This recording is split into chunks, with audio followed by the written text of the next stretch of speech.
Today is the day 13 of 30 days challenge to make some discipline in my life. আজকের morning byte adjustment important হয় না, important হয় understanding. প্রথমে ঘুম থেকে উঠে সূর্য প্রণাম করলাম, তারপরে ফ্রেশ হয়ে ব্রেকফাস্ট করে বেরিয়ে গেলাম জিমে পৌঁছে প্রথমে একটু স্ট্রেচ আউট করে নিলাম, তারপর শুরু করলাম আজকের ওয়ার্কআউট। আজকে করলাম অনলি ল্যাটসে প্রথমে করলাম পুল আপ, তারপর করলাম ব্যাক পুল ডাউন, তারপর করলাম ফ্রন্ট পুল ডাউন, তারপর করলাম বারবেল রোয়িং, তারপর করলাম নিলিং ল্যাট পুল ডাউন, তারপর ডাম্বেল রোয়িং করে ভগবানকে প্রণাম করে ওয়ার্কআউট কমপ্লিট করে দিলাম। তারপর ফিরে আসলাম বাড়িতে, ফ্রেশ হয়ে আমার গাছটাকে প্রথমে জল দিলাম, তারপর ব্যাগটাকে গুছিয়ে দিয়ে ঘরটাকে একটু পরিষ্কার করে প্রতিদিনের মতন বসে গেলাম ভগবানের নাম করতে। প্রথমে চ্যান্টিং করলাম, তারপর গুরু প্রণাম করলাম, তারপর হনুমান চালিসা পড়ে আজকের গ্র্যাটিটিউড লিখে বেরিয়ে গেলাম অফিসের পথে।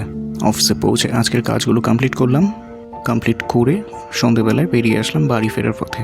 বাড়ি ফিরে ফ্রেশ হয়ে ডিনার করে বসে গেলাম একটু পড়ে আজকের দিনটা কমপ্লিট করে দিলাম। কালকে নতুন একটা ভিডিও নিয়ে আবার দেখা হচ্ছে, ততক্ষণ বাই, গুড ডে।